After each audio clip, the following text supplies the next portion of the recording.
तो रामजी लाल सुमन जो कि समाजवादी पार्टी के राज्यसभा के सांसद हैं, उनका एक बयान आया और उसको लेकर के आक्रोश हो गया राणा सांगा को।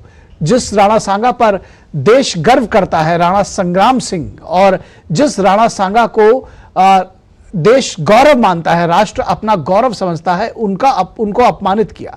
तो क्या कुछ कहते हैं इस पर आज के कवि। हम कुमार विश्वास को सबसे पहले आपको सुनाते हैं कि वो क्या कुछ कह रहे हैं इस पूरे प्रकरण पर।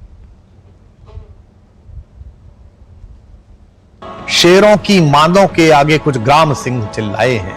मेवाड़ वंश कुल कीर्ति कोश जिनके होने से दीपित है, उन राणा सांगा के घावों पर कुछ भुनगे मंडराए हैं। उनसे कह दो अब देश शौर्य की मुट्ठी खूब तानता है। उनसे कह दो यह देश महाराणा की ज्योति जानता है। इतिहास तुम्हारी सरकारों का बंधक नहीं रहेगा। आप उनसे कह दो यह देश लुटेरों को अब नहीं मानता है। उनसे कह दो यह देश ऋणी है ऐसे पुण्य प्रवाहों का। यह देश ऋणी है वीर शिवा के परम प्रतापी छावों का। उनसे कह दो वे राजनीति का गुणाभाग घर पर रखें। यह देश ऋणी है महाराणा सांगा के 80 घावों का। उनसे कह दो कि वो राजनीति का गुणा भाग अपने पास रखे। ये कविता का मर्म ये है। और जो राष्ट्र नायक हैं उनको अगर गद्दार कहा जाएगा तो इस पर आहत सभी होंगे, चाहे वो समाजवादी पार्टी के कार्यकर्ता ही क्यों ना हो। आपने ये जो कुमार विश्वास की ये जो पंक्तियां सुनी, ये दरअसल इस बात को दर्शाती हैं कि साहित्य समाज का दर्पण है। और जब साहित्य समाज का दर्पण कहा जाता है तो ये आम समाज जो है उसकी बात सामने लेकर आती है। वीर शिरोमणि महाराणा सांगा केवल एक महान योद्धा ही नहीं बल्कि साहस, स्वाभिमान और अदम्य साहस पराक्रम के प्रतीक थे। उनकी वीरता ऐसी थी कि अनेक घाव खाने के बाद भी उन्होंने पराजय स्वीकार कभी नहीं की। उनका हौसला कभी नहीं टूटा। एक भुजा, एक आंख और एक टांग खोने के बाद भी वे युद्धभूमि में पूरी दृढ़ता से डटे रहे। उनके शरीर पर युद्ध के दौरान 80 से अधिक घावों के निशान थे। इसलिए मेवाड़ के श्री राणा सांगा को सैनिकों का भग्नावशेष कहा जाता है। सैनिकों का भग्नावशेष। इतिहास में राणा जी का जितना वर्णन कम है उतना ही वे अधिक लोक जीवन में सम्मानित हैं। लोक जीवन में वो बहुत सम्मानित हैं। राष्ट्र उन्हें अपना नायक मानता है। ऐसे में समाजवादी पार्टी के सांसद रामजी लाल सुमन ने जब राणा सांगा को गद्दार और देशद्रोही बताया तो इस पर हंगामा खड़ा हो गया। नेताओं ने अपने अपने हिसाब से प्रतिक्रियाएं दी, लेकिन अपने राष्ट्र नायकों पर गर्व करने वाले आम भारतवासी इससे आहत हुए हैं। उनकी वेदना कई तरह से सामने आ रही है।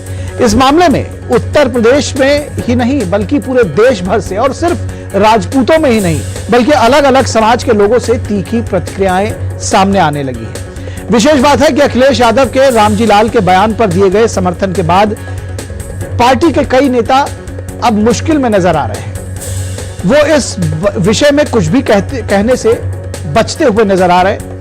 उत्तर प्रदेश की चंदौली लोकसभा सीट से सपा सांसद वीरेंद्र सिंह कहते हैं कि जहां तक मैंने राणा सांगा के बारे में सुना है, वे एक वीर योद्धा थे। उन्होंने जितने भी युद्ध लड़े उसमें जीत हासिल की। राजपूत समाज को राणा सांगा पर गर्व है। ये समाजवादी पार्टी के सांसद भी कहने को मजबूर हैं। नेता तो अपना बयान गोलमोल बातें करके टाल देते हैं, लेकिन समाजवादी पार्टी के आम कार्यकर्ताओं को रामजी लाल सुमन की बात नागवार गुजरी है। समाजवादी पार्टी के कट्टर समर्थक रहे आकाश यादव का ट्वीट इन दिनों वायरल है, जो लिखते हैं कि मैं सपा का बहुत बड़ा सपोर्टर हूं, लेकिन अगर बात इतिहास की करनी है तो अगर सपा कहती है कि औरंगजेब महान है और महाराणा सांगा गद्दार हैं, तो मैं ऐसी पार्टी का शायद ही सपोर्ट कर पाऊंगा।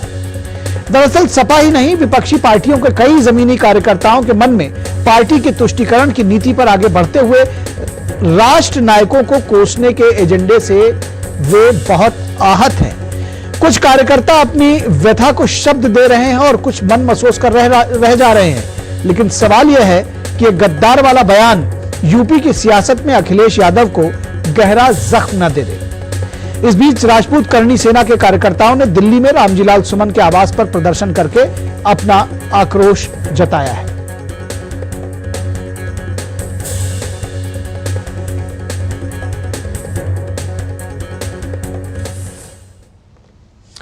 तो सबसे पहले आपको सुनवाएंगे समाजवादी पार्टी के नेता रामजी लाल सुमन का वो विवादित बयान जो उन्होंने राज्यसभा में दिया। एक तो ये बीजेपी के लोगों का तकिया कलाम हो गया है सभापति महोदय कि मुसलमान इनमें बाबर का डीएनए है। लेकिन सभापति महोदय मैं जानना चाहूंगा कि बाबर को लाया कौन? बाबर को इब्राहिम लोदी को हराने के लिए राणा सांगा लाया था। तो मुसलमान तो बाबर की औलाद हैं और तुम गद्दार राणा सांगा की औलाद हो। ये हिंदुस्तान में तय हो जाना चाहिए। समाजवादी पार्टी के प्रमुख अखिलेश यादव का कहना है कि रामजी लाल ने इतिहास का पन्ना पलटा है। रामजी सुमन जी ने भी इतिहास का कोई पन्ना पलट दिया, जिस पन्ने में अगर इस तरह की भाव लिखा होगा। और इस बयान के बाद जो रामजी लाल सुमन का जो बयान आया और उसके बाद जो अखिलेश यादव ने उनको समर्थन किया, उसके बाद तो मानो भूचाल आ गया और सभी ने राष्ट्र नायकों को गद्दार कहने पर जिस तरह की प्रतिक्रियाएं थी वो वाकई बहुत, जिसको कहते हैं कि पूरा आक्रोश जो था वो सामने निकल कर आया। समाजवादी पार्टी के बागी विधायक राकेश प्रताप सिंह ने इस बयान की निंदा की है। क्या कुछ कहा उन्होंने, आइए आपको सुनाते हैं। गलत है और राजनेता को इस तरह की टिप्पणी करना ठीक नहीं है। हम केवल इतना कहेंगे कि राणा सांगा के विषय में माननीय सांसद जी को जानकारी नहीं है और बिना जानकारी के केवल जातीय टिप्पणी करना, राणा सांगा क्षत्रिय परिवार में जन्मे थे, इस भाव से टिप्पणी करना ये बिल्कुल उचित नहीं है। और राज्यसभा सांसद, बड़े नेता, समाजवादी पार्टी के राष्ट्रीय महासचिव को ये टिप्पणी और अशोभनीय लगती है। और राजस्थान के वित्त मंत्री दिया कुमारी ने समाजवादी पार्टी नेता की ओछी टिप्पणी की आलोचना की। उन्होंने तो इतना कुछ किया, इतने युद्ध लड़े हैं मातृभूमि के लिए, और ऐसे व्यक्तित्व के बारे में इस तरह की ओछी टिप्पणी करना बहुत ही गलत है। तो आपने देखा कि किस तरह से ये पूरा मामला, इस पर एक के बाद एक रिएक्शंस आ रहे हैं। और सबसे खास बात है कि आज जो राजपूत करनी सेना है उसने रामजी लाल सुमन के आगरा स्थित आवास पर विरोध प्रदर्शन भी किया है और अपना आक्रोश जताया है। और उसके बाद बात करेंगे बीजेपी के जो नेता रहे हैं, दरअसल निर्दलीय या उनकी अपनी पार्टी है जनसत्ता दल, रघुराज प्रताप सिंह जो कि उत्तर प्रदेश के नेता है और राजा भैया के नाम से जाने जाते हैं, उन्होंने एक्स पर लिखा कि सपा नेता रामजी लाल सुमन ने राणा सांगा को लेकर जो अभद्र टिप्पणी की है वो सत्य से परे तो है ही, हर देशभक्त, हर राष्ट्रवादी के लिए बहुत ही कष्टप्रद है। राजा भैया ने लिखा कि राणा सांगा ने राष्ट्र और धर्म की रक्षा के लिए अनेक लड़ाइयां लड़ी और जीती। तुष्टीकरण के चलते हमारे महानायकों को खलनायक और गद्दार कहा जा रहा है।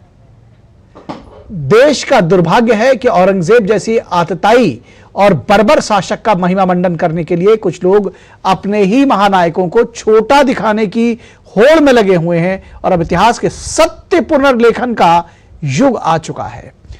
तो इस पूरे विषय पर बातचीत करने के लिए हमारे साथ हमारे कंसल्टिंग एडिटर विनोद मिश्रा जुड़े हुए हैं, उनसे इस पूरे विषय पर बात करेंगे। साथ ही साथ हमारे संवाददाता भी जुड़ेंगे, उनके साथ भी हम बात करेंगे। शुरुआत विनोद जी आपके साथ करेंगे। ये एक जिसको कहते हैं कि एक बयान, जिस तरह से इस पर एक चिंगारी ने पूरी जिसको कहना चाहिए कि सियासत में आग लगा दी है। सियासत ही नहीं बल्कि हम इसमें देख रहे हैं कि आम लोग भी बहुत आक्रोशित हैं, चाहे वो समाजवादी पार्टी के कार्यकर्ता ही क्यों ना हो। विनोद जी, निखिल, ये महज सिर्फ एक बयान नहीं है, ये 800 सालों की जो गुलामी की मानसिकता है, उस मानसिकता से कुछ लोग अभी तक आजाद नहीं हो पाए हैं।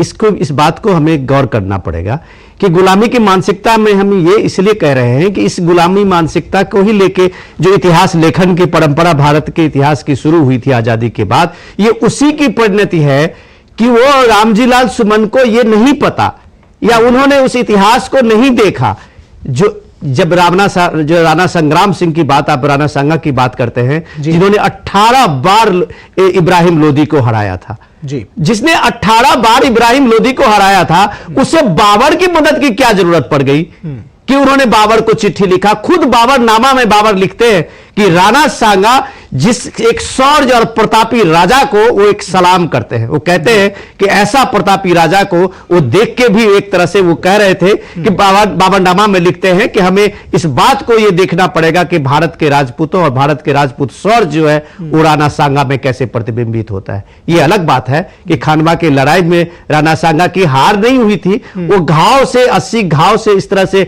घायल हुए थे और मूर्छित हुए थे कि उनके जाने के उनके मैदान से हटने के बाद ही वो एक तरह से वहां के सैनिक वहां से हट गए थे और बाबर वहां जीत गया था। बाबर को यह कहा जा सकता है खानवा की लड़ाई में राणा सांगा के खिलाफ एक सफलता मिली थी, लेकिन इसको किस तरह से इतिहास लेखन में इस तरह से प्रदर्शित किया गया और जिसको लेके अगर औरंगजेब को सपा के नेता और सपा के अध्यक्ष खुद अखिलेश यादव इसको इतिहास का एक पन्ना पलटने की बात कहते हैं, तो आपको यह मानना पड़ेगा कि यह देश कभी माफ नहीं कर सकता कि आप तैमूर और चंगेज खां के वंशज मुगल को आप अगर उसको एक उत्तराधिकारी के रूप में, औरंगजेब के रूप में, आप उसके वंशज के रूप में लोगों को जोड़ते हैं यहां के मुसलमानों को, तो यह भी एक सच्चाई है कि इतिहास ने किस तरह से गुलामी मानसिकता में लोगों को गुमराह किया है। और अपने राणा सांगा जैसे वीर सपूत को आप अगर गद्दार कहते हैं तो यह भी देख लीजिए कि एक सनातन और हिंदू समाज को किस तरह से अपमानित करने का, उसको प्रताड़ित करने का